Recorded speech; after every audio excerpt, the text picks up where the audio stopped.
Vamos a ver entonces los capítulos 1, 2, 3 y 4 del libro del curso. Vamos a hablar primero del capítulo 1 de este libro y vamos a hablar de los elementos básicos de la estadística. Vamos a hablar primero de la unidad estadística, que es el elemento o unidad mínima del cual se va a investigar una cierta característica. Primeramente estamos definiéndolos. Población. En la población dice que es el conjunto de unidades de estudio o elementos a investigar. Puede ser finita o infinita. Características a investigar va a ser la característica, valga la redundancia, o la cualidad que queremos investigar, en este caso. Luego vamos a hablar de la observación. La observación es las anotaciones registradas sobre la característica deseada al ser medida en la unidad estadística. Ok, ahí tenemos las 4 definiciones. Ahora vamos a irnos a un ejemplo. Vámonos a un ejemplo para que se entienda un poco mejor. Ok. Dice que un investigador de la UNED desea verificar el rendimiento de los estudiantes del Centro Universitario de Palmares en el primer cuatrimestre en el año 2019. Ok. Dice que para ello realiza una clasificación de el promedio ponderado en bajo, menos de 5, medio de 5 a 7.5 y alto en más de 7,5. Ok, entonces tenemos ahí la clasificación, bajo, medio, alto, para el rendimiento académico que queremos analizar. Queremos analizar ese caso del rendimiento académico. Ok, vamos a visualizar que la unidad estadística, bien delimitada, porque hay que delimitarla, es el estudiante de la UNED del Centro Universitario de Palmares en el primer cuatrimestre del año 2019. Estamos delimitando lugar, tiempo y espacio. Ok, eso es como se define la unidad y está en singular porque es el elemento más pequeño, el estudiante. Ese sería entonces el estudiante, el elemento más básico, ¿verdad? Ese sería.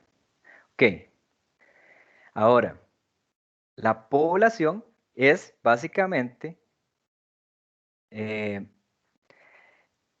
redactar en plural esa unidad de estudio, por decirlo así. Serían los estudiantes de la UNED del Centro Universitario de Palmares en el primer cuatrimestre del 2019. Es como una pluralización de la unidad.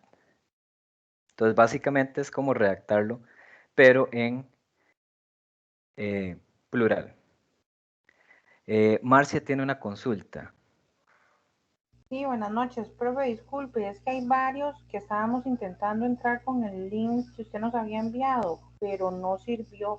Entonces hay como una o dos reuniones ahí hechas donde lo que hay son solo alumnos. Sí, muchas gracias. Acabo, en lo que estoy tratando de explicar, acabo de mandarles el link.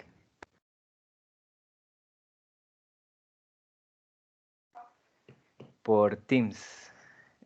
Si alguno de ustedes puede facilitarlo, porque no puedo estar tampoco también en Educaú y en Teams, ya que estoy dando la clase, ¿verdad? Lo voy a reenviar al chat de esta clase y si alguno de ustedes puede compartirlo, les agradezco mucho, ¿verdad? Por si les consultan. Ya casi lo voy a enviar al chat de la clase. Por ahí lo compartí también en Teams. Muchas gracias. Ok, entonces hablamos ahora de la característica. La característica es el rendimiento académico, es la cualidad que vamos a investigar, ¿verdad? Esa sería la característica. Ahora, las posibles observaciones o lo que me va a arrojar lo que yo pregunte al estudiante es, acerca de su rendimiento va a ser si es bajo, medio o alto. Esas son las posibles respuestas que me va a dar un estudiante cuando yo le consulte sobre su rendimiento bajo la categorización de bajo, medio y alto. No sé si me explico. Si hay alguna duda, me dicen. Aquí tenemos un ejemplo de unidad, población, característica y posibles observaciones. Quedo atento si hay alguna duda, si no, continuamos. Esto lo recalco, tal vez es sumamente insistente, pero solo decir que la unidad es el estudiante está mal, porque no es cualquier estudiante, es el estudiante de la UNED y específicamente del Centro Universitario Palmares y del primer cuatrimestre del 2019. Esto es fundamental. Si ponemos solo el estudiante, es tan generalizado que podría ser cualquier estudiante de cualquier sistema de educación, o sea, de los montones de sistemas que existen, ¿verdad? Entonces, tener un poquito de cuidado con eso. Ok, vámonos a la muestra. Dice que es un subconjunto de la población con la que se va a realizar la investigación, que por factibilidad en tiempo y recursos, no se va a tomar toda la población, ¿verdad? Y del cual se espera que arroje resultados muy similares a los que proporcionaría la población. Ok, una muestra es como una selección, una pequeña representación de toda la población. Un subconjunto o como una pequeña representación. Las formas de cómo escogerla, bueno, eso ya es un detalle que se ahonda más en un estudio de estadística descriptiva, perdón, inferencial, pero digamos que tiene su estrategia. Ahí su estrategia. Buenas noches, profesor. Disculpe, es que hasta ahora me pude conectar. No hay problema. Buenas noches. Como les venía diciendo, hay estrategias, no las vamos a utilizar nosotros o no las vamos a estudiar para la escogencia de la muestra y que sea representativa, ¿verdad? Aquí les presento una pequeña, un pequeño desglose de cómo las muestras trabajan. Okay. Por acá pueden ver, ya se les va a hacer más grande, que las muestras pueden ser de 3 tipos. Tal vez voy a hacerlo un poquito más grande. Okay. Las muestras pueden ser de 3 tipos. Pueden ser aleatoria, puede ser intencional o por conveniencia. Primero, aleatoria. Una muestra es aleatoria cuando todos los elementos tienen la misma probabilidad de ser escogidos. Y tiene el inconveniente de que puede no ser representativa y generar errores de muestreo. Como yo lo hago tan al azar, esta escogencia, puede que no represente o que no me sea representativa toda la población y pueda generarme algunos errores que se pueden lograr medir y se pueden cuantificar y nos podría ayudar a ver qué tan válida es la investigación o si realmente tendríamos que volverla a hacer. Después vemos la muestra intencional que se ocupa del juicio de un experto para poder hacerla.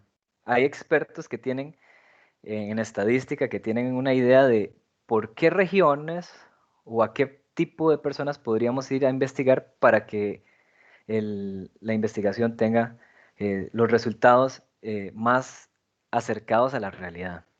Y tiene inconveniente que genera sesgos de selección o errores que no son medibles, no se pueden cuantificar, que pueden generarme algún tipo de error o sesgo que se le llama. Luego tenemos por conveniencia, que esto obedece a una cuestión de conveniencia para el investigador y suele tener el inconveniente de no ser representativa de la población. Por conveniencia es que de repente, por tiempo, recursos o por alguna otra razón, yo escojo cierta muestra que me conviene por facilidad o que me conviene por alguna razón. Esta es la que hay que tener un poquito más de cuidado porque puede hacer que sea manipulable la investigación, ¿verdad? O que parezca ser manipulable. Entonces tenemos esas tres tipos de selección de la muestra.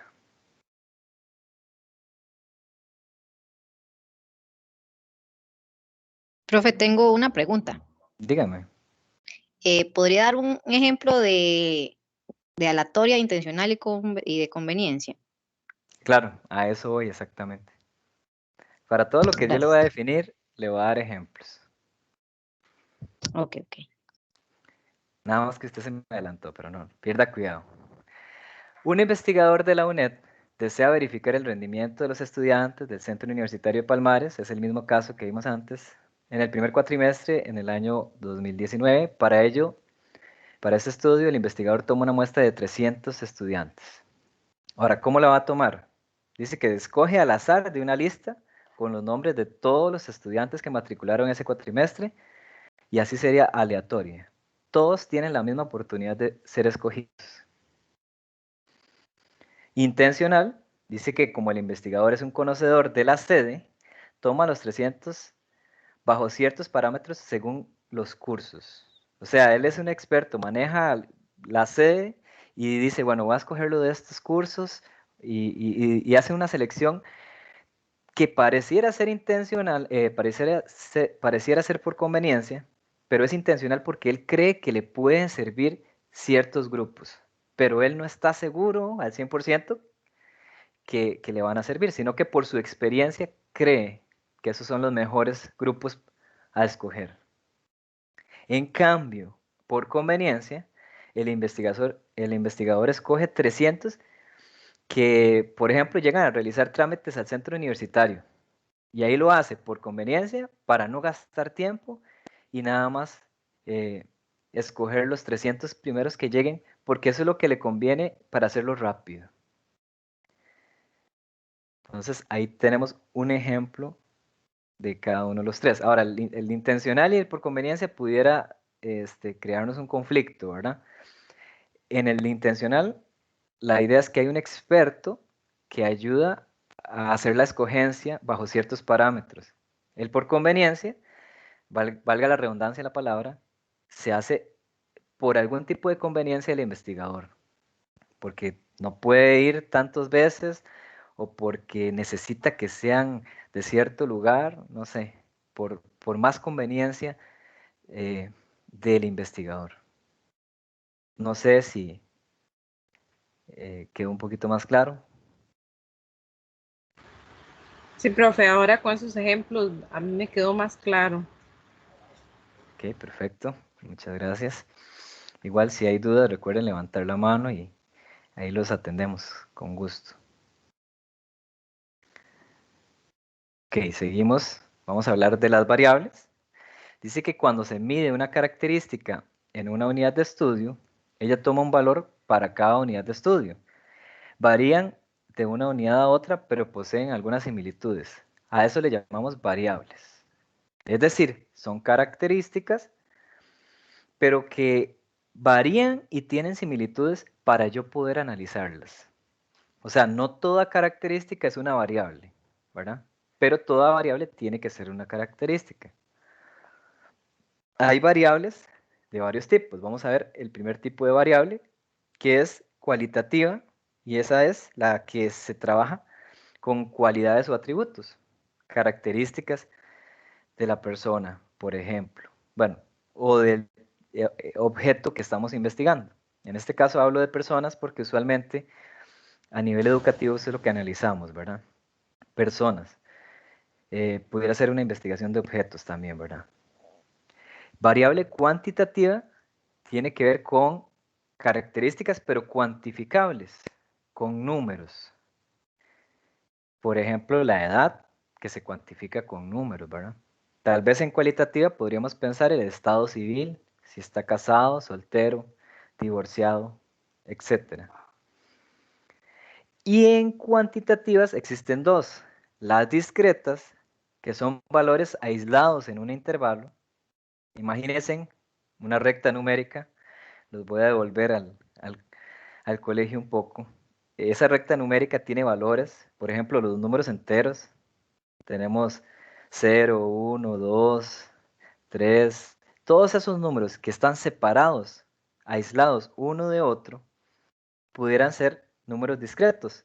Incluso los números negativos, -1, -2, -3, y de ahí hacia atrás, ¿verdad? Son puntos aislados, uno de otro. Usualmente son números enteros, no siempre, porque hay ejemplos, el libro menciona un ejemplo de las medidas de la mantequilla, que la mantequilla en cierta empresa la cuantifican, si no me equivoco, en cuartos. Entonces, 1/4, 2/4, 3/4, 4/4, 5/4. Eso también, aunque sean fracciones, son valores aislados porque van uno separado del otro sin tener un valor intermedio. En cambio, cuando hablamos de variables continuas, que son la otra clasificación de variables cuantitativas, estamos hablando de valores que se pueden tomar en cualquier lugar del intervalo. Por ejemplo, yo podría decir que puedo tomar un valor por aquí, uno por acá, y tal vez uno incluso en medio, ¿verdad? Tal vez aquí en medio de este. Esos valores que son uno cada vez más cerca del otro y que hay un montón de posibilidades, se les llama continuas. Por ejemplo, la estatura, el peso, que son valores que pudieran ser muy similares. Por ejemplo, una persona puede pesar 80 kilos con 100 gramos y el otro puede pesar 80 kilos y 101 gramos.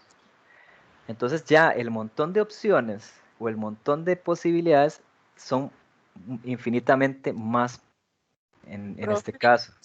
con permiso, disculpe, esos valores tienen que ir en secuencia o se pueden, o puede haber una variación. Disculpe mi pregunta. Recuerde que estamos hablando de variables y que las variables al ser medidas depende del objeto al que yo estoy midiendo que me va a dar los valores. Por ejemplo, yo les pregunto la edad a ustedes en este momento, pudiera ser que tenga valores desde 20 y algo hasta 30, 40, 50, pero no necesariamente van a estar separados de uno en uno, porque eso es tan variable al grupo el que estoy investigando. No sé si me logro dar a entender. Sí, profesor, gracias. Ok, tal vez para que se comprenda un poco más vamos a ver ejemplos. Aquí les pongo variables. Aquí habla primero el peso.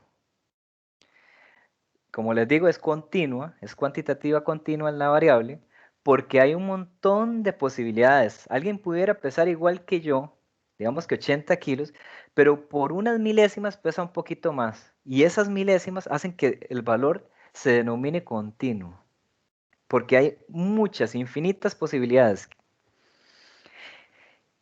Ahora ven este otro caso que es edad en años cumplidos. Si es edad en años cumplidos, yo tengo que decir números aislados. 1 año, 2 años, 3 años. No puedo decir 2 años y medio. No puedo decir 2 años y 3 días. Tengo que decirlos exactos y separados con una distancia de uno en uno, ¿verdad? Ahora, si hablo de la edad real, ahí sí es una variable cuantitativa continua, porque la edad real me representará decir años, meses, días, minutos y segundos si pudiera. Entonces, no sé si logran ver la diferencia tal vez con estos ejemplos de la edad en años cumplidos, que sí van separaditos de uno en uno, a la edad real, que tiene un montón de posibilidades por el hecho de tener que dar más especificación de meses, días, minutos, segundos. El estado civil sería cualitativo, ya le voy a dar la palabra a Daniela, y el lugar de nacimiento también es cualitativo, ¿verdad? Ahora sí, Daniela, díganos. Profe, yo vi en general como que, bueno, también en la parte de autoevaluación, como que todo lo que sea tiempo, si no se especifica como esa que dice en años cumplidos, siempre va a ser continua, ¿verdad? Porque viene un ejemplo de, por ejemplo, la duración de las carreras, de una carrera en específico. Entonces también venía como continua. Entonces, vi como eso, como que casi siempre los tiempos, si no se especifican, van a ser continuos independientemente de lo que se esté hablando, ¿verdad? Sí, es que el tiempo tiene muy, perdón, disculpen, me dio tos. El tiempo tiene infinitas posibilidades. Por ejemplo, el tiempo en que tarde usted a hacer un examen tiene infinitas posibilidades. Puede haber aquella persona que dure 10 minutos y aquella persona que dure 10 minutos con 1 segundo y aquella que dure 10 minutos con 2 segundos. Entonces se van a hacer infinitas posibilidades. Entonces casi que siempre el tiempo es una variable continua. Otro ejemplo sería distancia, como medir la distancia de su centro de trabajo, del centro de trabajo a la casa. Son un montón de valores, son muchas posibilidades e infinitamente dependiendo de dónde viva la persona y se hace muy grande. No sé si me logran dar a entender. Incluso los valores que suelen ser en decimales son valores continuos, como los pesos. 70,5, 80,5, la altura 1,70, 1,71. Esos valores suelen ser fácilmente identificados como continuos o el tiempo, ¿verdad? Ya los que son más del lado discreto son valores como más en números enteros exactos, ¿verdad? Como por ejemplo la cantidad de hijos. Si yo les digo a ustedes cantidad de hijos, me van a tener que decir 0, 1, 2. Nadie me va a decir que 2,5, ¿verdad? No, no hay posibilidades intermedias. Entonces por eso es discreto. No sé si con eso los dejé mejor o quedó un poco más enredado. No, sí se entiende, profe. Muchas gracias. Una observación antes de darle la palabra a Aida es que hay características que no son variables. Por ejemplo, el número de cédula. Sí es un número, pero carece de sentido porque todos tenemos un valor distinto. Entonces no tiene riqueza para poder evaluar o analizarlo. O un número de teléfono, por ejemplo. Todos los números de teléfono son distintos y carece de sentido poder analizarlo. Tienen que haber valores similares y valores distintos para que tenga riqueza la investigación, para que podamos llamarle variable. Dígame, Aida. Buenas noches. Entonces la diferencia radica en que la variable es discreta cuando es como más específica la información, cuando abarca como menos, ¿qué le digo? Como que se especifican más características, como que hay menos puntos de giro. ¿Será algo así?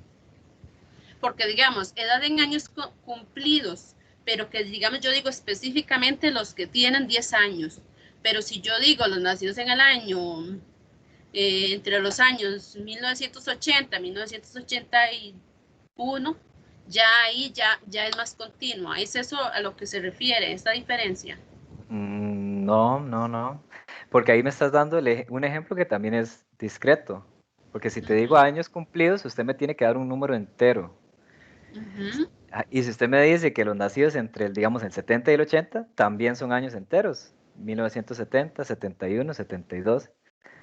La cosa es cuando usted tiene que ir más a fondo, como la edad real, porque usted, aparte de dar año, usted da meses, da minutos, da segundos, da una especificación más grande y se está metiendo como más adentro del intervalo, por decirlo así. Entonces ya ahí sí es más continua. Entre más cosas que se quieran investigar es. Entre más posibilidades, digamos que usted vea que hay una posibilidad intermedia, por ejemplo, imagínese la estatura, 1,70. Alguien Sí. puede medir 1,70 también, pero con unos centímetros más que yo. Ese poquito más y ese poquito menos hace que esa variable sea continua. Ahora, si solo pudiéramos medir 1,70 m, listo. Pero si alguien puede medir 1,70 m y un poquito más que yo, ya eso lo hace continua. Ese poquito más. Le doy ejemplos. Salario. El salario que usted percibe pareciera ser una cantidad entera, pero por los rebajos de ley y todo eso, se convierte en una cantidad decimal y alguien pudiera ganar la misma cantidad que yo, pero con unas décimas y unas centésimas más. Ya eso lo hace continuo, por ejemplo. Ok. Sí, sí, es que se puede investigar entre, sí, como más cosas, sí. Es algo así. Que Como que tenés, direcciones solo a una cosa ahí específico. Si yo investigo sobre 10 años, solo 10 años. Pero si ya yo digo 10 y 11 años, ya ahí se puede hablar de continua o aún no así. no, porque si vos decís 10 años, 11 años, 12 años, 13 años, estás hablando de discreto. Ahora, si vos decís 10 años y un día, 10 años y 2 días, te estás metiendo más entre 10 y 11 y eso ya es continuo. Si vos trabajas solo 10, 11, 12, 13, 14, 15, estás hablando de discreto.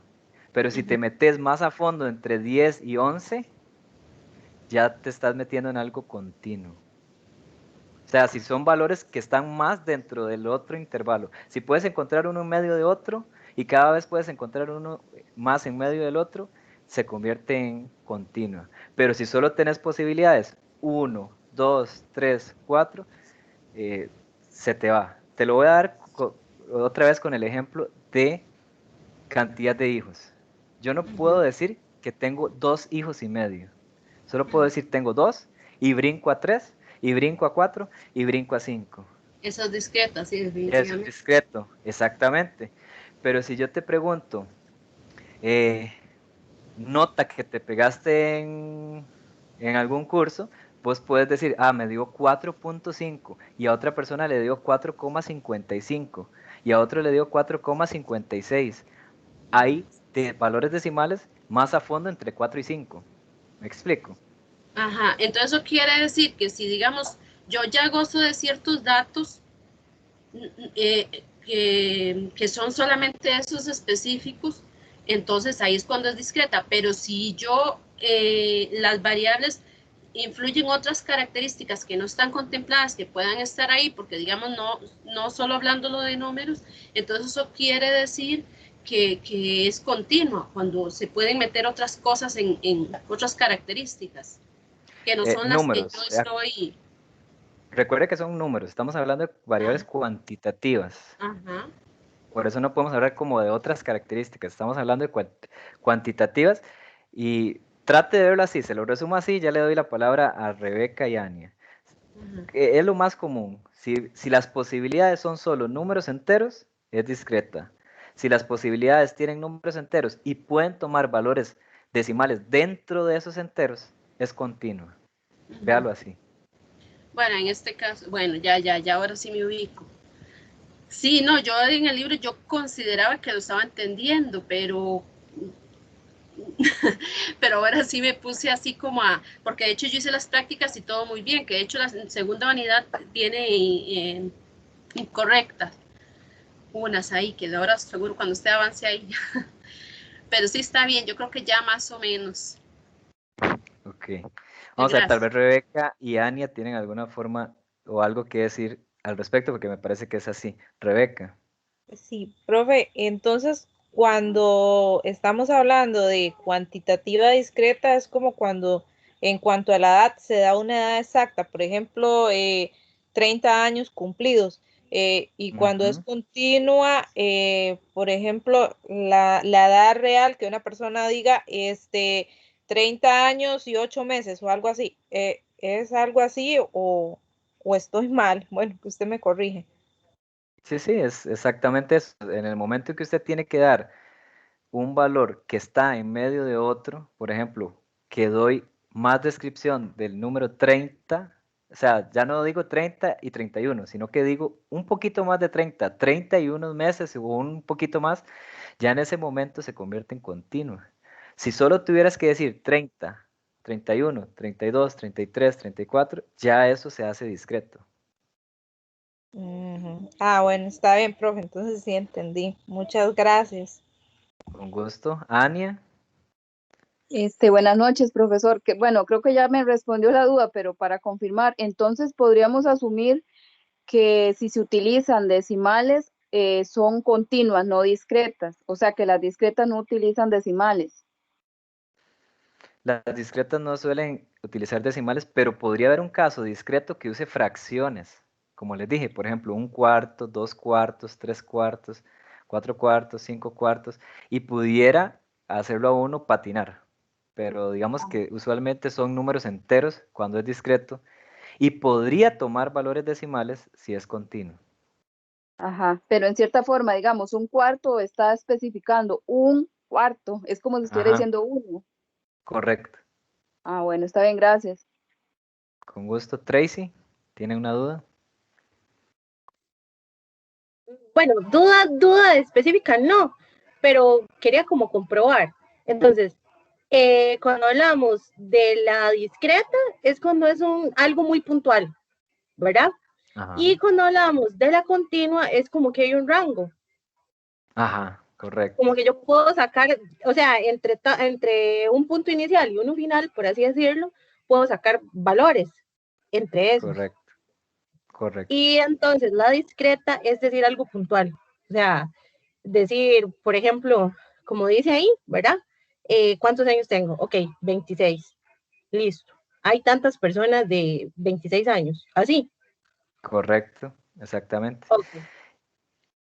Así sea de 26 y unos meses, la persona me va a decir en años cumplidos solo 26. Pero si le digo, dígame la edad real, ya ahí sí van a haber un montón de más posibilidades porque me van a decir 26 y un poquito más. Entonces, es discreta si solo me dicen 26, 27, 28, 29, 30 y es continua cuando me van a dar valores en medio de 26 y 27 también. Por ejemplo, ¿verdad? ¿Estamos? Ok.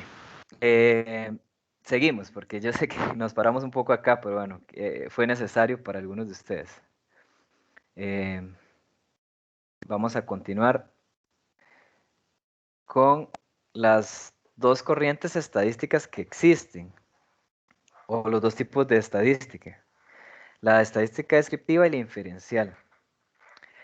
Cualquier cosa, si a alguien todavía le queda alguna duda de variables, lo vemos al final, porque si no se nos va a ir la clase en este y ocupamos avanzar un poco.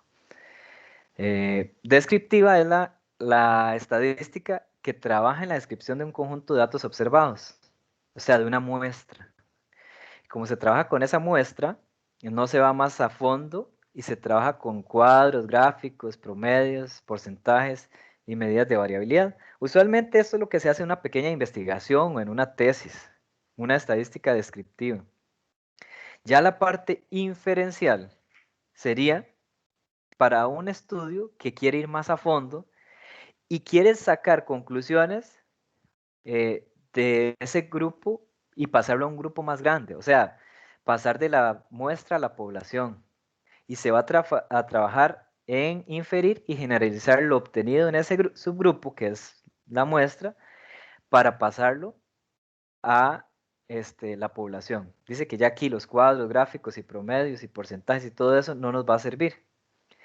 Esta es una parte que trabaja más la muestra y el análisis de esa muestra. Y esta otra parte, la inferencial, es la que me va a ayudar a poder generalizar lo de la muestra a la población. No sé si han escuchado, por ejemplo, en las investigaciones de política, ¿verdad? A veces dicen que tal candidato va ganando y dice que con un error de tanto por ciento en la investigación. Ese error y eso se hace, esa parte donde se analiza el error y se sacan conclusiones de la población, es la parte inferencial. Se usan fórmulas, se usan procesos estadísticos más profundos, donde yo trato de pasar lo obtenido en la muestra a la población y analizar el error posible que pude obtener cuando lo hice con esa muestra. No sé si hay alguna duda. Voy a poner un ejemplo para que lo tengamos más claro. Ahí cualquier cosa me levantan la mano si hay duda. Vamos al mismo caso del investigador de la UNED que quiere hacer una investigación de rendimiento con los estudiantes de CEU de Palmares y estudia el rendimiento de ellos. Vamos a ver cómo se trabaja la parte descriptiva. Dice que para ello el investigador toma una muestra de 300 personas o 300 notas, recolecta los datos y realiza todo el proceso de tabulación, graficación, análisis de resultados y obtienen los resultados referentes a esta muestra. Ahí hicimos la parte descriptiva. Casi lo que uno siempre hace en una investigación. Ahora, la parte inferencial dice que para esta parte el investigador realiza un análisis del error obtenido al escoger la muestra, ver si hay sesgos con algunas fórmulas y procesos estadísticos y luego un proceso estadístico para generalizar a la población lo que se obtuvo en este proceso. Es un proceso más de análisis estadístico para poder generalizar lo obtenido en la muestra y pasarlo a la población. Por ejemplo, en una muestra, tal vez 5 de 10 personas tienen buenas notas o un rendimiento alto, pero en la población tal vez eso va a bajar un poco por el análisis que se hace estadístico.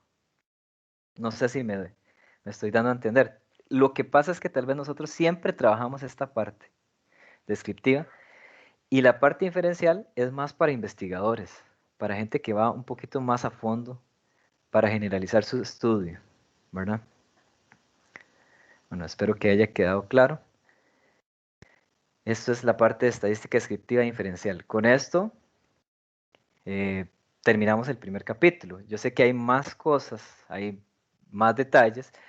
Ustedes, por favor, leas el capítulo. No sé si ya lo leyeron, ¿verdad? Deberían haberlo leído, pero háganse las evaluaciones y ahonden un poco más. Yo trato de sacar lo más importante.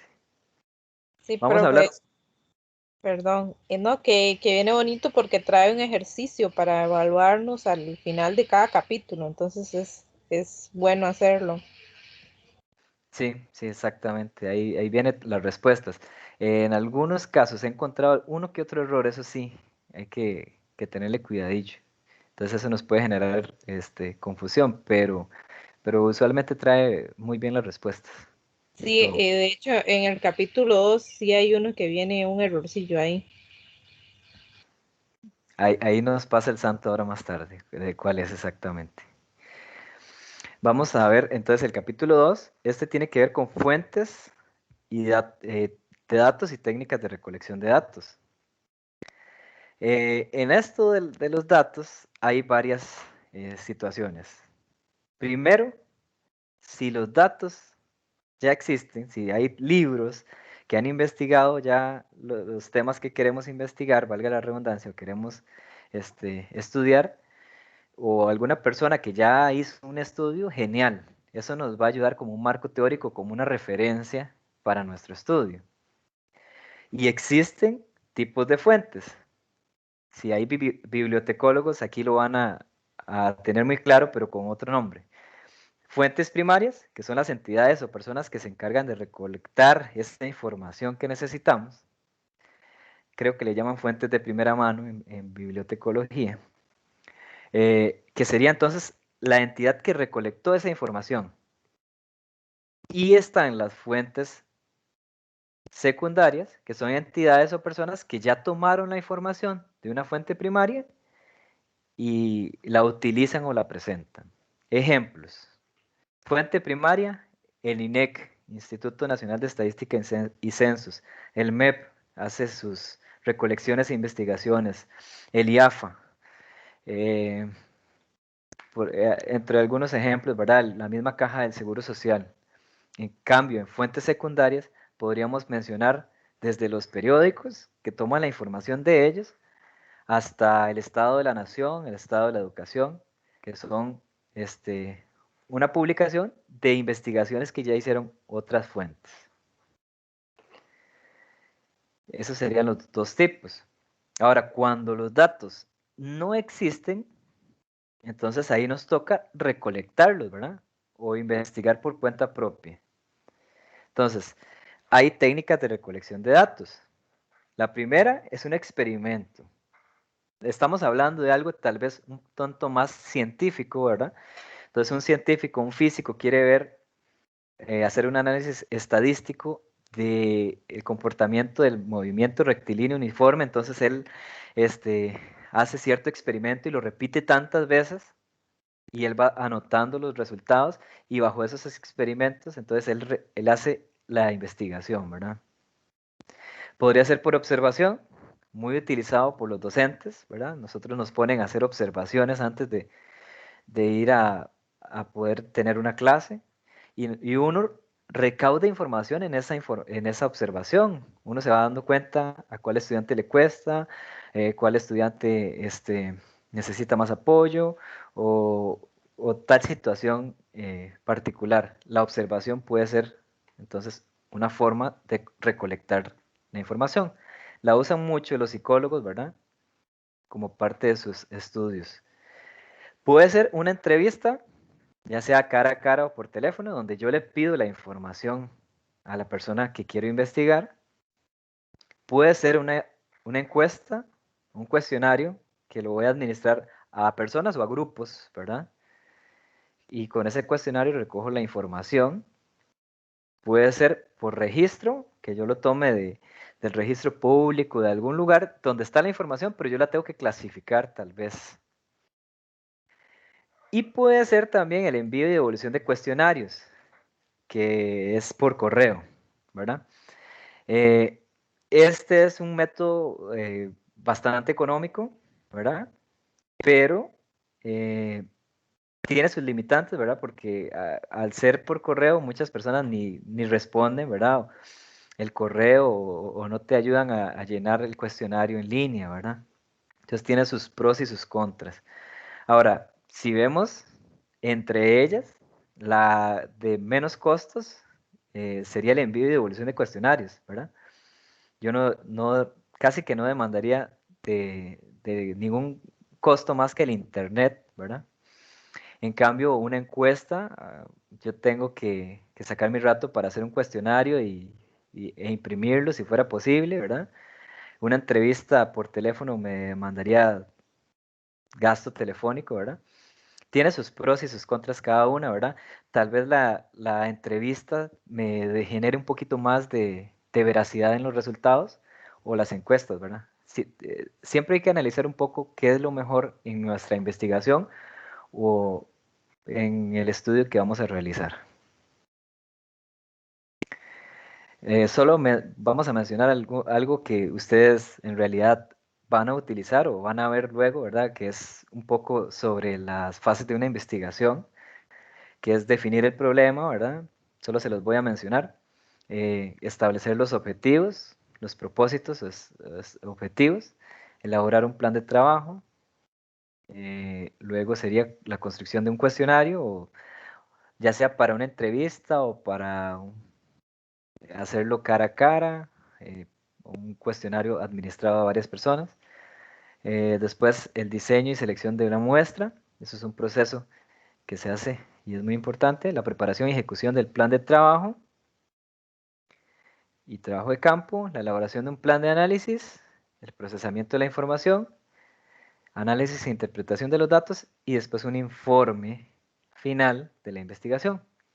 Eso es más o menos las pautas o el camino que debe llevar una investigación formal.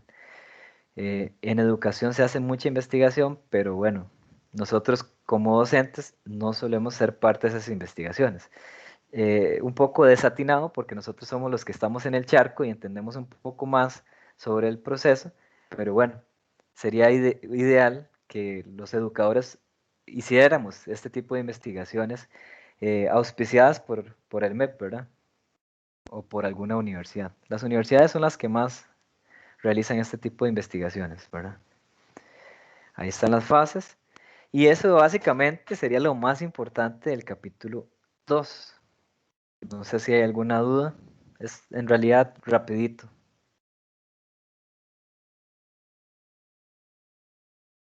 Ok, Ok, metámonos entonces al capítulo 3. Este sí es un poco más de detalle porque vamos a hablar del cuestionario. Vamos a hablar un poco acerca del cuestionario, de la elaboración de preguntas, que es sumamente importante. Mencionamos algunas funciones del cuestionario: traducir las necesidades de la investigación a preguntas adecuadamente formuladas que permitan obtener respuestas válidas y confiables, las cuales suministren los datos requeridos para cumplir los objetivos de la encuesta, guiar la entrevista y ayudar al entrevistador en la tarea de motivar al sujeto para que participe con interés y seriedad y comunique la información requerida con sinceridad y exactitud dentro de un ambiente de confianza y tranquilidad. Y por último, facilitar por medio de un diseño apropiado y ciertos recursos formales el correcto registro de las respuestas y las etapas siguientes de codificación y procesamiento de los datos. Esas son las tres metas u objetivos de un cuestionario o las funciones de él. Vamos a hablar un poco sobre las preguntas. Cuando hablamos de un cuestionario, nosotros debemos hacer preguntas. Hablamos de tipos de preguntas y están las abiertas y las cerradas. Abierta es cuando yo le doy opción de que la persona me responda, me escriba la respuesta. Y cerradas son aquellas que yo les doy las opciones y tienen que marcar con X, con un check, con un punto o seleccionar de las opciones que yo le doy. Dentro de las cerradas están las dicotómicas, que son las de dos opciones. Por ejemplo, preguntas de sí o no, preguntas de si tiene tal objeto o no, o si ha ido a tal lugar o no. Preguntas de dos opciones. Hay las de opción múltiple, ¿verdad? Donde le pongo a escoger entre una serie de opciones y de esas habrían preguntas de opción múltiple y respuesta única o de opción múltiple y respuesta múltiple. Marcia tiene una duda. Sí, profe, es que en el libro viene un ejemplo de una pregunta cerrada, pero dentro de las opciones trae la opción otra especifique. ¿Eso no la convertiría en una semiabierta? Sí, sí, sí. Ya vamos a hablar de eso, es correcto. Está mal el ejemplo, entonces, ¿verdad? No debería traer, si es cerrada, no debería traer ese otra. Sí, exactamente. Ok, gracias, profe. Sí, igual ya lo vamos a ver con ejemplos para que nos quede más claro eso que usted nos acaba de mencionar. Sí, digamos que hasta el momento estamos hablando de preguntas que solo tienen opciones. No le pongamos nada más, solo tienen opciones. Ya casi vamos a hablar de esas. Vamos a hablar entonces ahora de las preguntas abiertas. Están las simples, que es cuando la persona me responde, le pongo un espacio para responder y me responde algo, valga la redundancia, simple, cortito, como escriba el nombre del colegio donde estudió, entonces pone el nombre del colegio, es algo simple. Las típicas son ya preguntas abiertas donde la persona puede escribir un montón, donde él nos da opinión, donde nos da una descripción más grande. También están las abiertas de registro cerrado. Ahora, yo puedo hacer que una pregunta sea abierta. Si usted la lee, es abierta, pero para evitar tanta respuesta yo le puedo poner opciones. Y se convierte como una mezcla entre abierta y cerrada. Abierta por la naturaleza de la pregunta y un poco cerrada porque le limito las opciones. Incluso aquí viene la opción otros, pero viene la opción otros sin una opción de que me diga cuáles otros. En esa que dice otros y yo le tengo que especificar, la vamos a llamar semiabierta. ¿Por qué semiabierta? Porque es cerrada, pero le doy también una opción. Es mitad cerrada, mitad abierta. Ya lo vamos a ver con ejemplos para que quede un poquito más claro. Y ahora también vamos a hablar un poco, o vamos a mencionarles un poco, los tipos de preguntas según la naturaleza de lo que van a indagar. Hay preguntas de hechos, como si usted ha hecho tal cosa o no, o incluso las preguntas de hechos son las preguntas como más básicas como su sexo, como su edad. Esos son hechos. Es un hecho que su edad y su sexo es este. También están las preguntas de acciones y conductas pasadas. Como que yo le preguntara a usted en toda esta pandemia, ¿está de acuerdo en que el estudio virtual demanda más tiempo, demanda menos tiempo? Entonces, como es de una conducta o acción de algo pasado,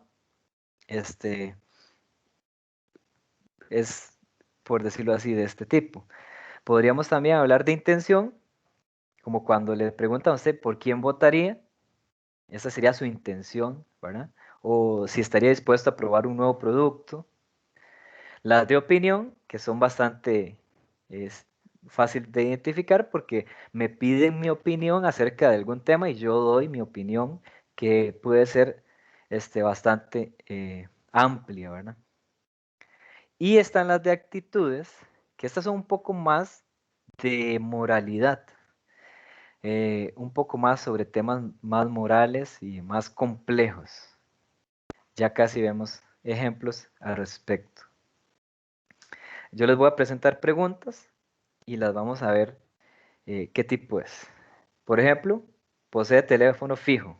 Esta pregunta es cerrada dicotómica y es de hecho. O sea, ¿tengo teléfono fijo o no? ¿Verdad? Es un hecho representativo a la persona que estoy investigando. Vean esta otra. ¿Cuál de los siguientes deportes ha practicado durante el 2021? Y pongo varios deportes, ¿verdad? Tal vez pudiera, para tener una mayor descripción, colocarle aquí, puede marcar varios, para que no confunda, no se confunda, ¿verdad? Porque dice cuál de los siguientes deportes ha practicado durante el año 2021, entonces puede marcar varios. Esta es una pregunta de opción múltiple y es de acciones o conductas pasadas, ¿verdad? ¿Qué ha practicado? Porque son sus acciones, por decirlo así, que usted realizó en el pasado.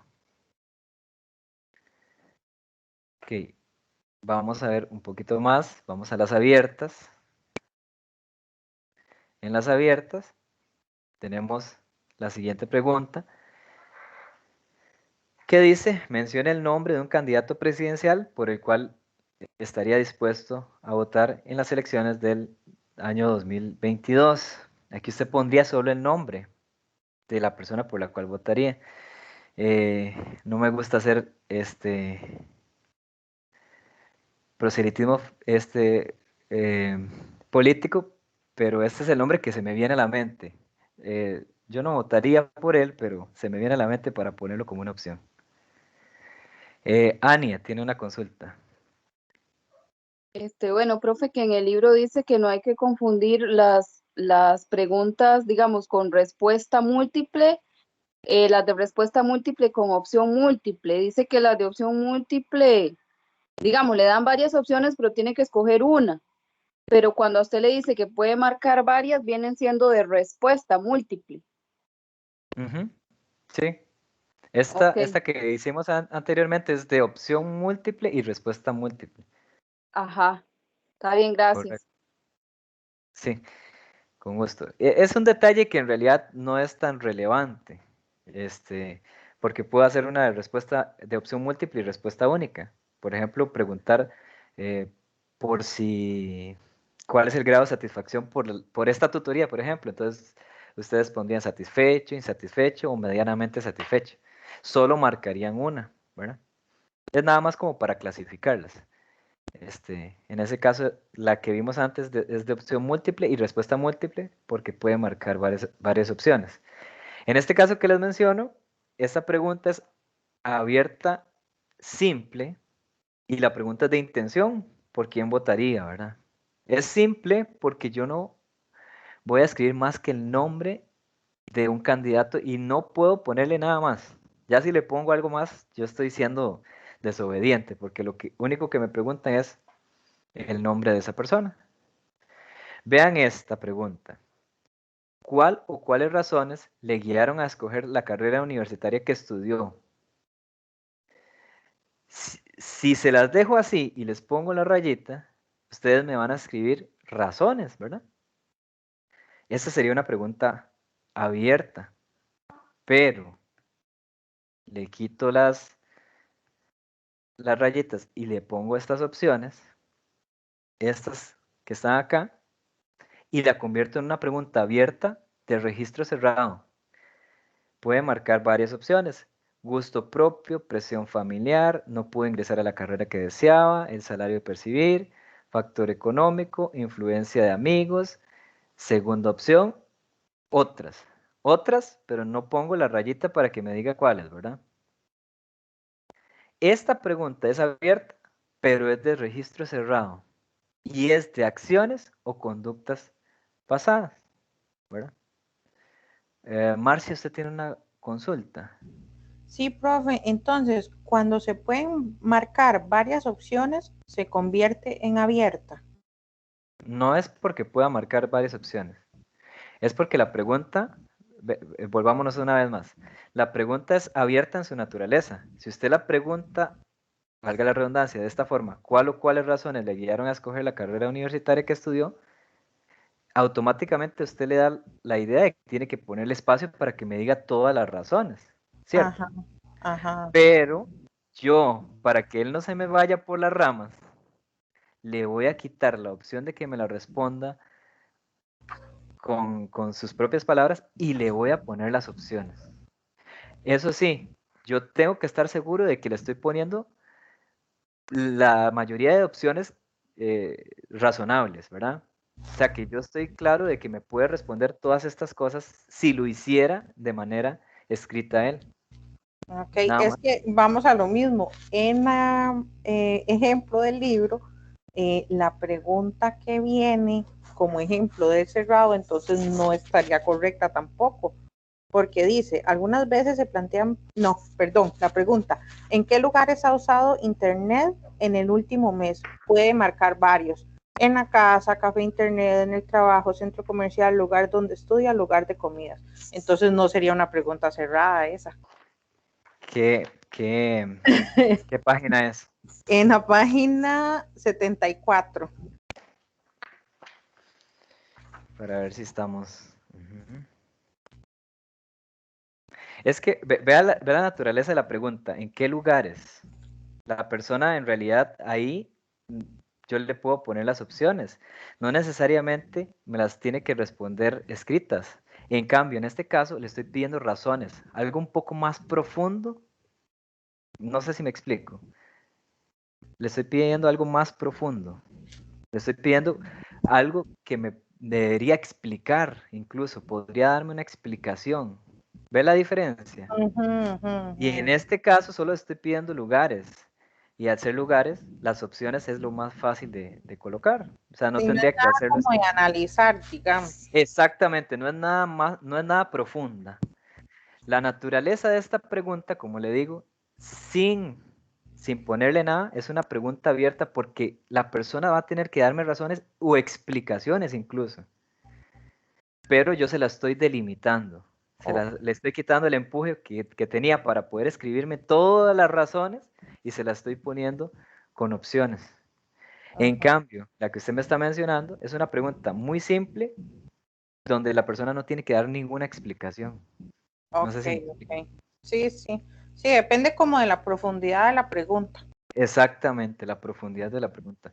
Incluso algo que las caracteriza es que viene esta opción otras, porque yo no estoy tan seguro de que tenga todas las posibles respuestas.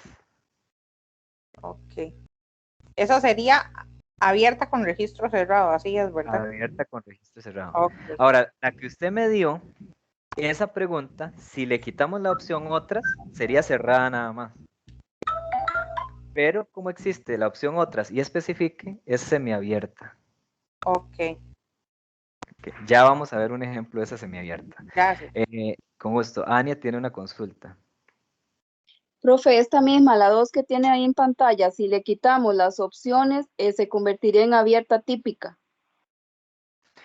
No típica, sí, típica, perdón, sí, exactamente. Sí, ok, Se- gracias. si le ponemos las rayitas, se convierte en una abierta típica. exactamente. Gracias.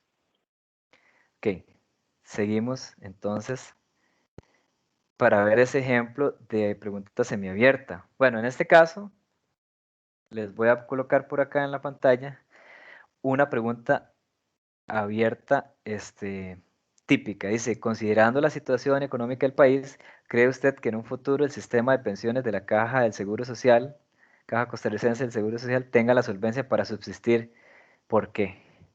Vea, esta es la típica pregunta abierta, donde me están pidiendo que dé mi opinión acerca de un tema muy, muy, muy controversial, que sería las pensiones en un futuro. Entonces, esta pregunta es abierta típica, donde yo puedo desatarme a escribir todo lo que yo opino, ¿verdad? Y de paso, de fijo, pueden ver que es de opinión, ¿verdad? Ahora, vean la que sigue. Dice, respecto a la eutanasia, hay diferentes posiciones. ¿Cuál de las siguientes está más cerca de su forma de pensar? Vean que es una pregunta de opciones porque de una vez le estoy diciendo de las siguientes opciones, ¿cuál es la que está un poquito más cerca respecto a su pensamiento? Aquí les pongo las opciones. Hay personas que piensan que se oponen a la eutanasia. Unas personas la aceptan solamente en el caso muy extremo y si la persona tiene muchos años de estar conectada a un respirador. Otros piensan que por ninguna razón una persona puede decidir por quitarse la vida o la de otra persona, y otra especifique. Esto es la clave para darme cuenta que esta pregunta es semiabierta. Es cerrada porque de una vez yo le estoy diciendo que de las opciones me marque las que considera o la opinión que le respecta más afín, ¿verdad? Pero le estoy también dando la opción que me marque otras y que me escriba cuáles son esas otras. Eso la hace semiabierta y es de actitudes porque es de temas polémicos, ¿verdad? La eutanasia, que es una muerte controlada o una muerte decidida, es un tema muy controversial. Esa sería la diferencia, ¿verdad? Entre una pregunta, en este caso, que es totalmente cerrada si yo le quito esto, ¿verdad?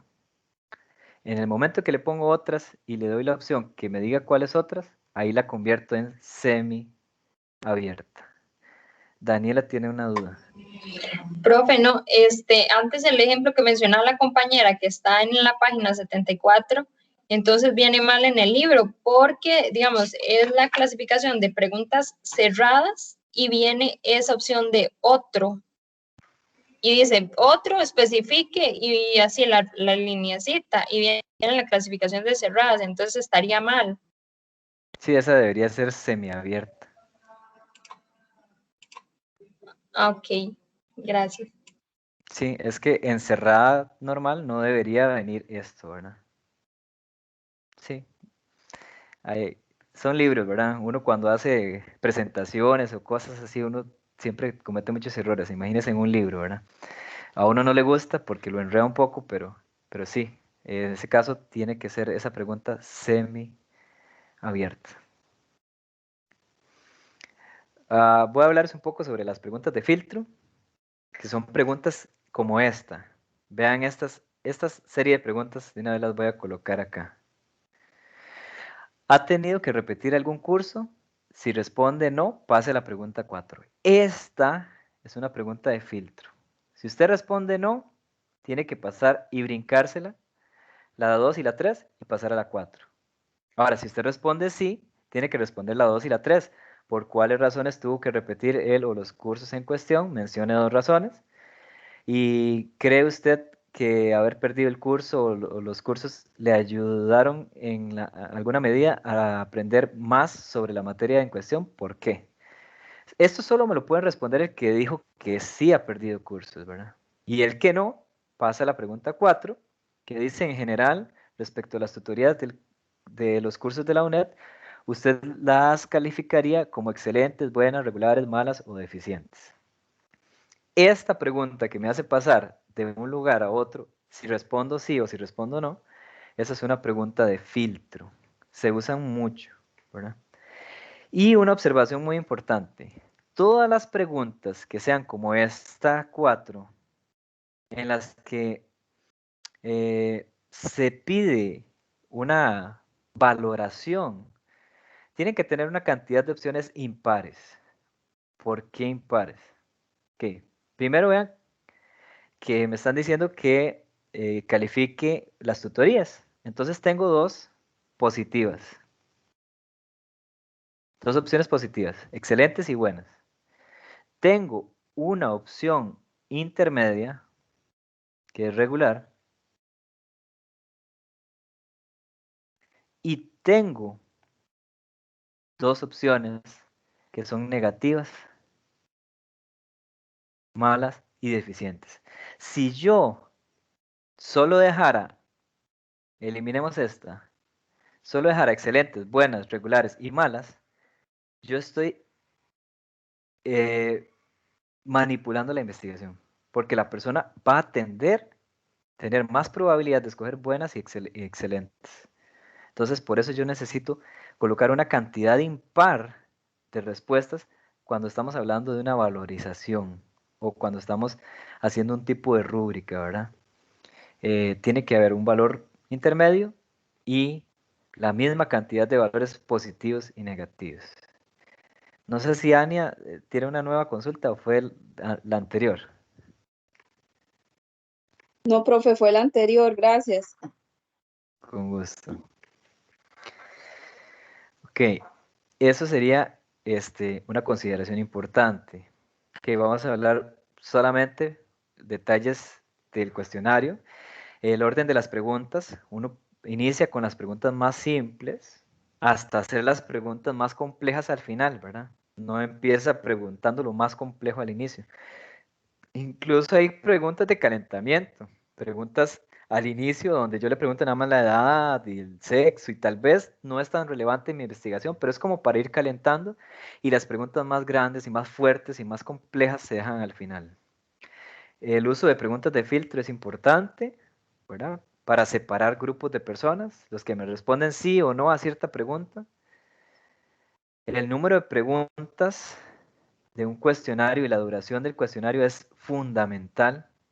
Eso es algo fundamental. Si el cuestionario es muy largo, la persona en algún momento va a empezar a marcar sin analizar. Es muy importante tener cuidado con eso. Ahora, si es muy grande la investigación, hacerlo en varios módulos sería una opción, ¿verdad? Que sean varios cuestionarios. Hoy me ayuda con una parte, otro día con otra. La modulación de ellos. Un punto importantísimo. Problemas frecuentes en la redacción. Eso se da, pero tremendamente. Se los dice alguien que ha hecho muchas preguntas de investigación y que cree que están muy bien elaboradas, pero cuando las de otra persona no las entiende. ¿Por qué? Porque a veces uno cree que lo que está pensando consultar es lo mismo que está escribiendo y no necesariamente es así. Muchas veces hay ambigüedades en la pregunta, hay términos que tal vez la persona no va a comprender, entonces tengo que pasar tal vez un término muy formal a un término un poquito más bajo para la población que estoy analizando. Por ejemplo, si yo le preguntara sobre la didáctica o las estrategias didácticas que usa el profesor a un estudiante, quizás va a quedar patinando y la pregunta no tenga sentido para él. Pero si le pregunto por las estrategias que usa en su clase para que ustedes puedan comprender la materia, se hace un poquito menos complicado para ellos. Entonces hay que tener mucho cuidado con la redacción. La ambigüedad, una doble negación. Cuando uno redacta las preguntas en negativo, va a tener problemas. Siempre es importante hacerlo en positivo. Instrucciones para el encuestado o para la persona que entrevista. Es muy importante siempre dar instrucciones. Y va de la mano este punto 7 con el punto 5. La prueba del cuestionario. La prueba del cuestionario es esto. Usted lo construyó. Entonces usted se lo va a pasar a alguien que sepa el tema, tal vez a un filólogo que es experto en redacción, o un profesor de español, de literatura, o alguien que trabaja o sepa un poco de investigación, y se lo pasa a un perfecto desconocido, a alguien que tal vez no sepa mucho del tema, y usted va a ver las dos caras de la moneda, va a ver qué le dice el experto y si la persona sencilla que no sabe del tema entiende el cuestionario. Una vez que se genera ese proceso donde tal vez el experto y la persona común y silvestre le dé a usted sugerencias de lo que no entendió, de lo que entendió, usted puede entonces ver si tiene que modificarle algo al cuestionario y lo puso a prueba antes. Porque si un cuestionario se va así como lo redacté, sin ponerlo a prueba, va a generar problemas. Es algo que es muy común, ¿verdad? Entonces, ponerlo a prueba es pasárselo a un experto, pasárselo a alguien ahí, al primo, al amigo, para ver qué reacción y si se entendió o si hay sugerencias y qué pueda yo modificarle para que quede mejor, ¿verdad? Importante hablar sobre el procesamiento de los datos. Siempre hay que revisar esas entrevistas, esos cuestionarios. Ojalá una vez se lo entregue a cada persona por si alguna persona se le olvidó responder alguna parte que no genere situaciones. Codificar es darle un código a las respuestas para que a la hora de cuando yo las tabulo, cuando yo llego a eso, tabularlo y contabilizarlo sea más fácil. La digitación o captura de datos, que esa se puede hacer directamente en un disco duro, ir pasando los datos al disco duro, o el día que estoy haciendo la entrevista voy de una vez colocando los datos en mi computadora. O bueno, hay una opción de lectora óptica, pero esas solo las universidades o el INEC manejan ese tipo de formularios que son procesados por una lectora óptica, ¿verdad? Esas son algunas posibilidades. La tabulación de los datos, ir haciéndolo en tablitas, y eso sería en cuanto al cuestionario. Lo más relevante es que tenga muy claro el tipo de preguntas. En los últimos cursos se ha preguntado o se les ha puesto como en algún tipo de trabajo o en algún quiz, elaborar una pregunta abierta, una cerrada, que sea de intención o que sea de actitudes o que sea de conductas pasadas. Entonces, tener muy claro eso, ¿verdad? Ese sería este capítulo. No sé si hay alguna duda respecto al cuestionario.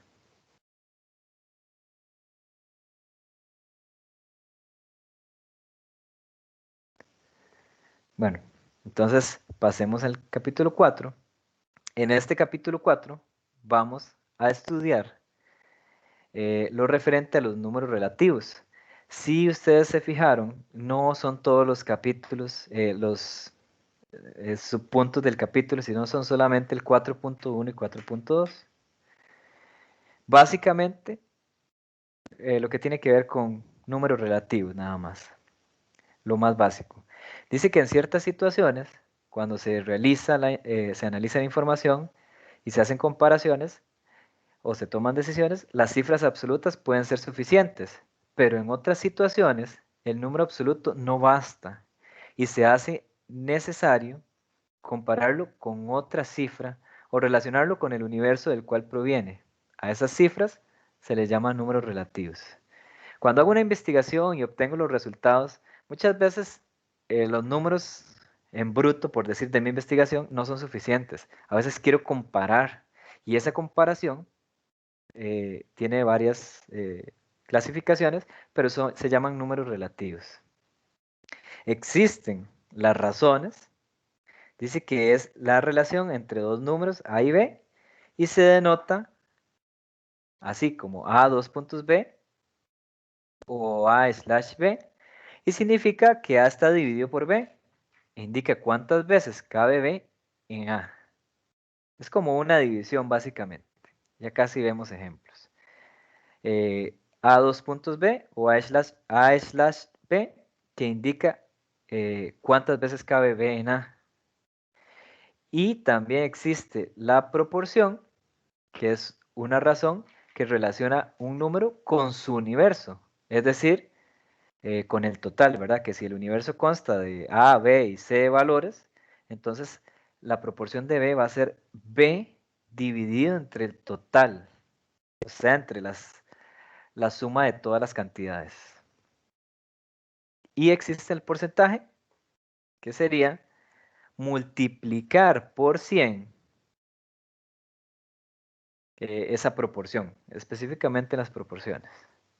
Veámoslo con un ejemplo para que quede sumamente más claro. Este es el momento donde vamos a ocupar una calculadora. Yo por acá tengo una calculadora en mi dispositivo. La voy a utilizar, no es la misma que la de ustedes, pero la voy a ir utilizando como para que ustedes visualicen. Esto sí se necesita una calculadora científica. Ya les voy a explicar en el camino el por qué. Vean este caso. Considere un grupo de 30 estudiantes de educación abierta, los cuales se clasifican por grupo etario de la siguiente manera. 5 son menores de 18 años. 15 poseen entre 18 y 40 años. Y 10 poseen más de 40 años. Okay, ahí tenemos la clasificación del grupo etario. Estos son los números absolutos. Estos 5, estos 15, estos 10 son números absolutos de esa clasificación, ¿verdad? Ahora, si yo quisiera compararlos, puedo hacer una razón.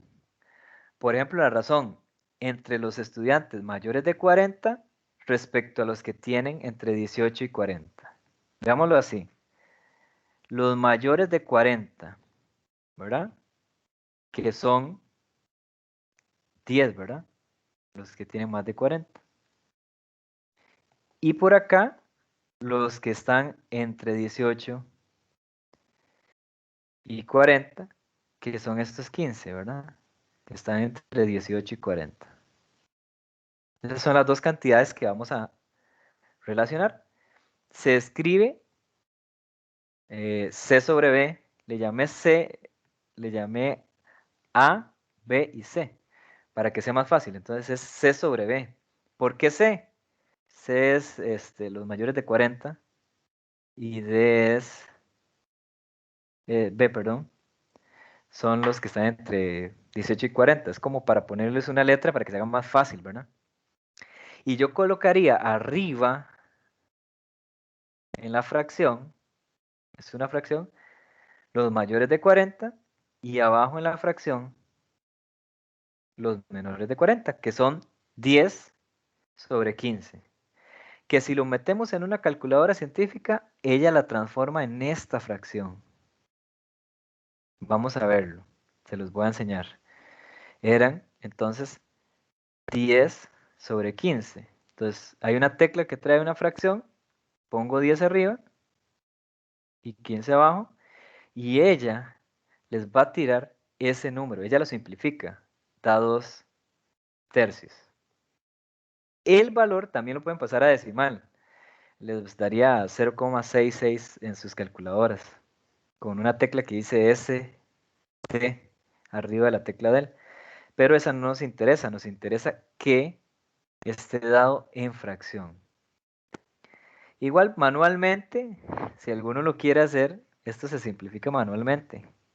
Esto es así de simple, como que el 10 se puede dividir por 5 y da 2, y el 15 también se puede dividir por 5 y da 3. Ahí lo simplifiqué. Ese es el proceso correcto, nada más que la calculadora me ahorra ese proceso.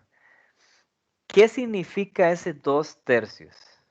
Esa es la riqueza de este análisis. Ese 2 tercios significa que por cada 2 estudiantes que poseen más de 40 años, hay 3 que tienen entre 18 y 40 años. O lo podemos ver al revés.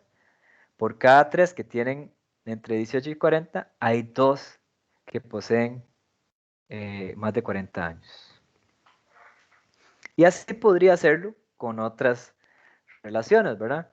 Si yo quisiera hacer la relación entre B y A, que serían los que tienen entre 18 y 40 y los que tienen menos de 18, sería 15 entre 5, ¿verdad?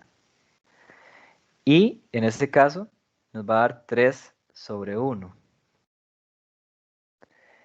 Si lo simplificamos, si lo dividimos entre 5, nos va a dar 3 sobre 1, o en realidad 3, y eso indicaría que por cada 3 personas que tienen entre 18 y 40 años, hay uno que es menor de 18 años. Ese sería otro ejemplo, ¿verdad? Pero esa es una comparación que hace que esos números absolutos tengan un sentido más pequeño y más entendible. O se pueda ver una relación entre ellos. Jacqueline tiene una consulta. Y Buenas luego noches, Ania. profesor. Buenas noches. Mi consulta es, ¿cómo se sabe que el 10 va arriba y no va abajo a la hora de hacer la fracción? En este caso en particular, porque yo hablé primero de los mayores de 40 respecto a los que tienen entre 18 y 40. Digamos que hay una lectura lineal. Por eso los mayores de 40 van arriba, ¿verdad? Y los de 18 a 40 van abajo. Entonces primero se pone el primer dato que aparezca en la oración y abajo va el segundo dato. Sí, exacto. Perfecto. Igual, si usted lo pone al revés, si usted pusiera 15 sobre 10, le va a dar 3 medios. Tampoco está mal. Si usted lo pone al revés, le va a dar la misma fracción, solo que al revés, valga la redundancia, y también tiene el mismo significado. Que por cada 2 estudiantes que poseen más de 40, hay 3 que poseen entre 18 y 40. Al final, digamos que no va a importar si lo pones al revés. Perfecto, muchas gracias. Con gusto. Nada más que si lo pones al revés, tendrías que poner B primero y C después. Solo por una cuestión de orden. Ania. Profe, bueno, prácticamente esa era mi pregunta también, porque estaba viendo en el material complementario 2 ejercicios y en uno pusieron la cifra mayor arriba y en otro la cifra mayor abajo, pero también se podría asumir como por lo que le están preguntando, digamos, poner lo que le están preguntando arriba y lo demás abajo.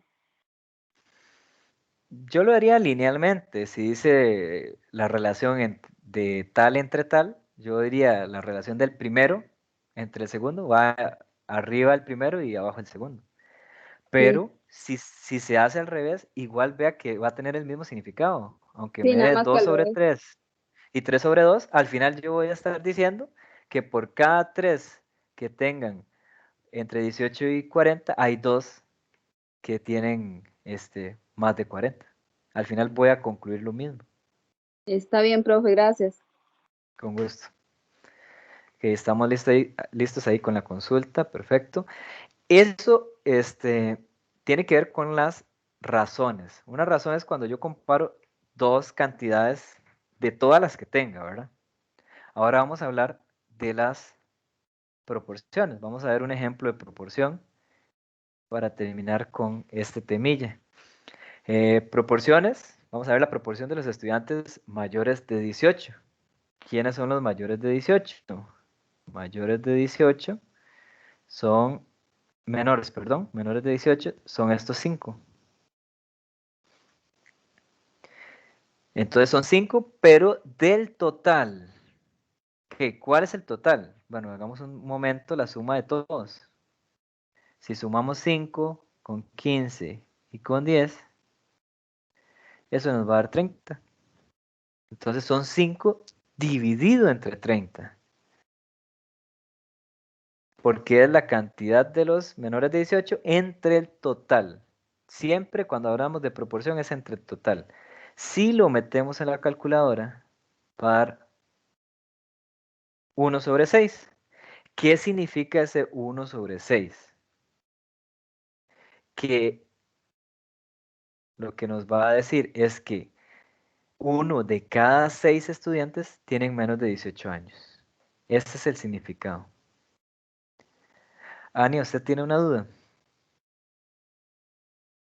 No, profe, no sé, es que no se baja la mano. Sí, yo pensé que ya se la había bajado, pero no. Listo. No. Y ahora sí. Entonces aquí dividimos una cantidad entre el total.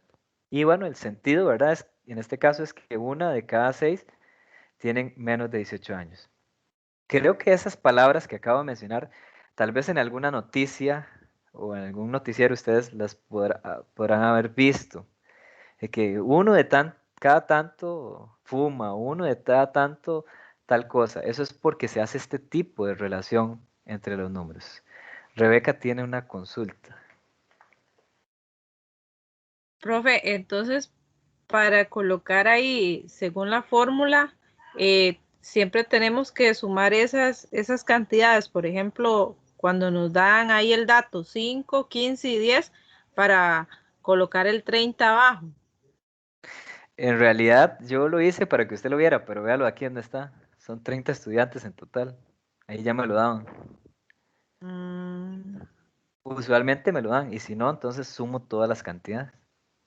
hay casos donde sí debemos de sumar entonces todas las cantidades que nos están dando. Sí, si no te indican cuál es Si no me indican. Ok, la está. muestra exactamente. Muchas gracias. Con gusto. Y si multiplicamos este 1/6 por 100 y lo pasamos a decimal, véanlo acá, va a dar un 17%, ya lo convertimos a porcentaje. Véanlo, lo voy a hacer yo en mi calculadora. Es 1/6 multiplicado por 100. En realidad da 16,66666, bueno, al final dice 7, pero lo vamos a pasar para facilidad a números enteros y entenderlo a un 17%, lo vamos a redondear. Ese 17%, lo único que nos va a decir es lo mismo, pero en una escala de 0 a 100. Indica que 17 estudiantes son menores de 18 años por cada 100. Nada más lo pasa a una escala de 0 a 100. ¿Alguna duda? Profe, eso se hace Profe, ahí, perdón, por si nos piden ya el porcentaje. Sí, si nos pidieran el porcentaje. En realidad, ustedes van a ver que esto lo utilizarán mucho luego en las distribuciones de frecuencias, donde vamos a sacar valores relativos y porcentajes. Por ahí lo vamos a utilizar. Es como para que sepa más o menos cuándo se usa un porcentaje. Se saca de una proporción. ¿Alguien más tenía una duda? ¿Listo, Michelle?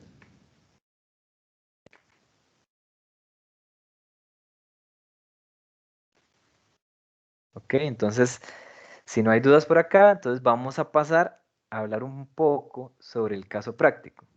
Espero que nos dé el tiempo. La clase termina a las 8:30. Podemos darle un poco más, pero a mí me gusta que sea realista. Ok. Este es el documento del caso práctico. Dice que tiene un valor de 20% de la nota y los capítulos que se evalúan son del 1 al 6. Y la entrega que es para el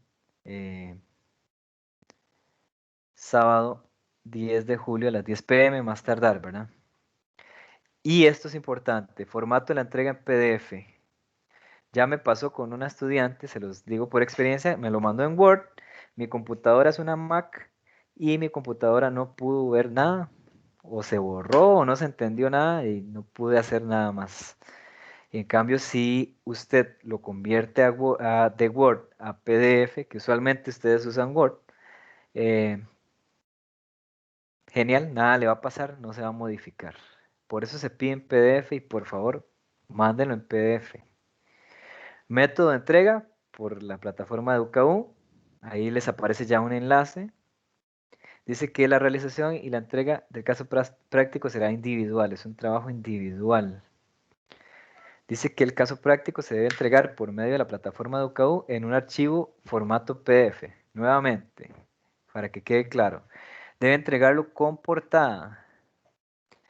Todo el trabajo debe ser digitado en un procesador de texto, por lo que no se permite la inclusión de fórmulas, matemáticas, tablas ni gráficos escaneadas o fotografiadas.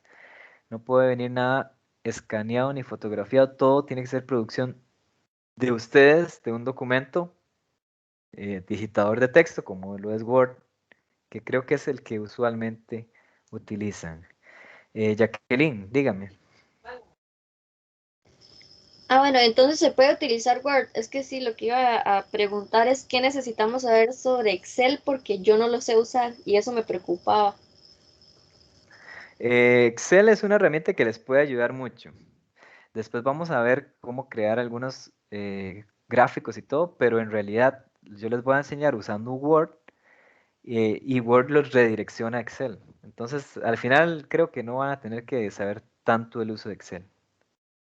Profe, entonces para este trabajo debemos hacerlo entonces es en Word, no es necesario usar Excel. Es que yo pensaba que para hacer unas ahí había que hacer uso de Excel. Jay, si usted quiere hacer una parte en Excel y después pasarlo a Word, porque la parte de digitar en Excel es un poco más compleja, ¿verdad? Como estilizar las respuestas y que le quede así de bonito como está acá, ¿verdad? Darle un formato bien bonito. Podría ser una parte en Excel, las tablas, y las tablas las puede exportar a Word, pero también las puede hacer en Word, ¿verdad? Todo está en lo que usted quiera hacer. Disculpe, profe, eso es para todos los grupos. Es que, bueno, yo no estoy con usted, yo estoy con otro profesor que se llama Mauricio. Entonces, digámosle, aunque yo esté con Mauricio, yo puedo hacer el trabajo en Word, no necesariamente en Excel. Eh, ya ahí sí le voy a mentir. Creo que todos los cursos están planeados igual. Entonces, lo que yo le estoy dando a usted aquí de caso práctico es el mismo que usted tiene, ¿verdad? Si usted ve las instrucciones, creo que es el mismo. Ya para más detalle, sí, mejor comuníquese con el profe, ¿verdad? Porque digamos que no estoy 100% seguro de que el curso de él sea distinto. Creo que estoy casi Sí, son las 99.9% que mismas son las tareas, mismas nada cosas. más que, sí, es la misma tarea, nada más que, digámosle, como ahí veo que dice, digámosle que se hace en Excel, entonces hago yo, ¿será que si lo hago en Word, como se lo va a explicar que se hace, no tenga problemas? No, usualmente es en Word, pero usted tal vez pueda utilizar Excel como una herramienta alterna que le pueda ayudar a generar tablas o gráficos y después pasarlos a Word. Eso es lo que siempre se hace. Ah, bueno, perfecto, muchas gracias. Un gusto. Dice que todos los procedimientos en el punto 4 matemáticos deben incluirse en el proyecto para que las respuestas tengan validez. Poner todos los procedimientos. Los gráficos estadísticos deben de realizarse en algún software, o hoja de cálculo, Excel, o ahí vienen algunas otras cheats de Google o numbers de iOS. Eh, Usualmente en el mismo Word van a poder hacerlo. Ahí yo les paso algunos videos, tutoriales de cómo hacerlos. El proyecto se debe presentar de manera individual y tiene un valor de 54 puntos. Aquí viene, por tiempo no lo vamos a hacer, viene todo un caso que ustedes van a leer. Ese caso lo leen con detenimiento y responden esto. ¿Quién es la unidad de estudio? ¿Quién es la población? Una variable cualitativa, una cuantitativa discreta y una continua y dos observaciones. Ahí viene, muy puntual, ¿verdad? Y las respuestas, por favor, muy puntuales. ¿Vieron los ejemplos que yo hice de unidad? En mi ejemplo, la unidad era el estudiante de la UNED del CEU de Palmares en el primer cuatrimestre del 2019. Aquí tiene que ser algo así bien detallado. Sepan que si me ponen solo el estudiante, va a estar malo, porque hay infinitos estudiantes y el texto hace una especificación de cuáles estudiantes son, ¿verdad? Y las variables no están explícitas ahí. Las variables ustedes tienen que razonar un poco y ver, deducir cuál variable es la que se está hablando. Priscila tiene una consulta. Buenas noches, profe, ¿cómo está? Bien, ¿usted qué tal? Bien, gracias a Dios. Profe, una pregunta. Estas diapositivas que usted nos explicó hoy, ¿habrá alguna posibilidad de que usted nos las envíe al correo para estudiarlas detenidamente? Es que si me ponía a escribir, no podía ponerle así como mucha atención. Y entonces entre eso, ¿verdad? De poner atención y escribir, me gustaría tener las diapositivas como para refrescar lo que nos explicó hoy. Claro, yo la subo a Educadu. Por correo es muy pesado, no se carga. Entonces yo la subo en Educadu, ahí en el curso. Igual el link del video, para que también puedan ver el video si es necesario. Bueno, muchas gracias, profesor. Un gusto. Aquí vienen más preguntas acerca de ese caso. En el caso de que se indique una fuente de información, indique cuál es la fuente y si es primaria o secundaria. Realice un gráfico pastel con la distribución por sexo de las personas encuestadas. Utilice la frecuencia relativa. Yo les voy a mandar a subir un video también en Educadu de cómo se elabora correctamente un gráfico pastel, para que ustedes lo tengan en cuenta. Dice, realice un gráfico de barras con la distribución de estudiantes por provincia y utilice la frecuencia absoluta. De eso también voy a subirles un videíto. En Educadu van a ver un videíto de cómo elaborarlos, más que todo de cómo elaborarlos correctamente en Word, ¿verdad? Ya el estilo y todo ustedes se lo ponen, ¿verdad? Eso sería esa parte. Profe, Sí. solo usted lo va a subir, es que yo no estoy con usted y a mí me interesaría ver esos videos. Como les repito, eso ya sí es particularidad de lo que yo hago en mi curso. Ya eso sí, tendría que ver con el otro profe. Ahora, si usted me manda un correo, Eso ahora al final te lo iba a podemos decir, ver. Usted me manda un correo, usted yo le me puedo envía. mandar los links, porque Ok, yo hago eso, los tengo subidos en YouTube, entonces nada más de pasarle el link. ok, se lo mando por aquí, por... Si quiere, me lo Ok, manda por el chat bueno, de aquí y yo apunto ok, su bueno, correo. muchísimas gracias. Gusto. Para el ejercicio 2, dice que elabore una serie de preguntas para un cuestionario sobre el tema, nos da el tema, impacto de la educación virtual en los adolescentes de Costa Rica, siguiendo las siguientes indicaciones. Una pregunta cerrada, una pregunta abierta de registro cerrado, una pregunta de intención cerrada y una pregunta del filtro. Tiene que llevar esto. Ojo, por favor, no me pongan pregunta cerrada, sexo. O sea, ahí no estamos evaluando el impacto de la educación virtual. No estamos haciendo preguntas de relleno. Ocupo que me hagan una pregunta que sea cerrada y que sea referente al tema, impacto de la educación virtual en los adolescentes de Costa Rica. Esas preguntas todas tienen que ir direccionadas a ese tema y como vimos, ahí hay tipos de preguntas, entonces que tengan muy claro eso. Y después el ejercicio 3 es construir, según estos datos que nos dan, calcular la moda, la mediana, media aritmética, varianza, una distribución de frecuencias, y esto que en realidad hasta el momento no lo comprende porque no lo hemos estudiado, ¿verdad? Pero por acá sería, y eso es todo lo que nos tocaría hacer. Ingrid y Marcia tienen consultas. Ingrid primero. Profesor, en este caso de la pregunta de filtro, yo puedo, igual como usted nos decía antes, que le puedo decir si es tal la respuesta, pase a tal. Exactamente, eso es el tipo de pregunta de filtro, eso es lo que tienes que hacer, sí.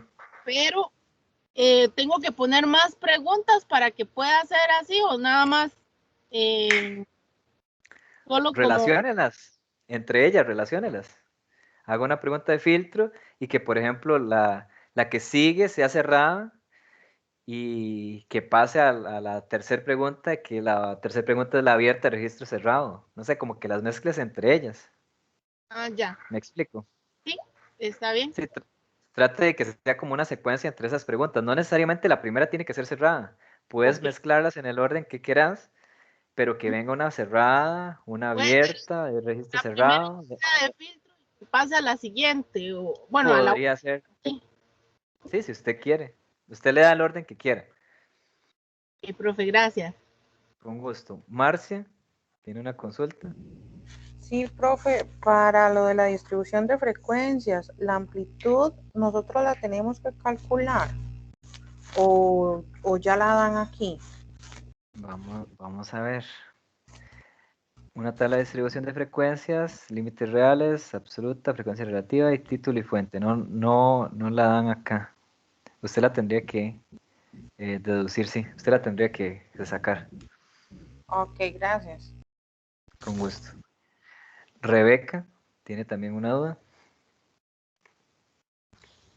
Profe, disculpe, en el ejercicio 3, el punto E, ¿a qué se refiere cuando dice que calcule el el coeficiente de la variación de los datos?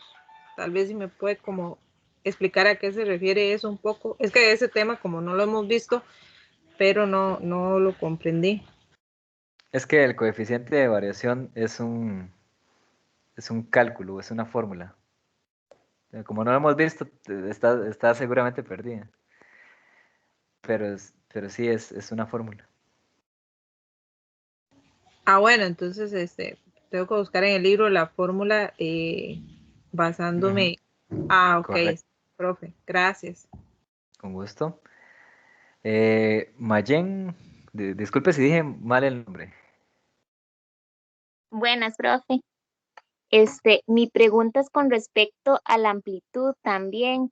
¿Se sacaría con la fórmula que viene en el libro, en la página 393, que habla el recorrido o amplitud, que es hacer una resta? ¿Se haría con ese procedimiento? ¿Página qué me dijiste? Para visualizarlo bien en este momento. 390. 393. Perdón, 393. 3. No es ese recorrido de amplitud. Se llama amplitud del intervalo. Eso es mucho más atrás. Ah, Sí, bueno, profe. ahí tendría Gracias. con gusto, tendría que buscártelo. Existen varias formas de hacerlo. Puedes buscar en el libro. Y igual yo en la tutoría correspondiente yo se los pienso explicar, ¿verdad? Cómo calcular la amplitud del intervalo.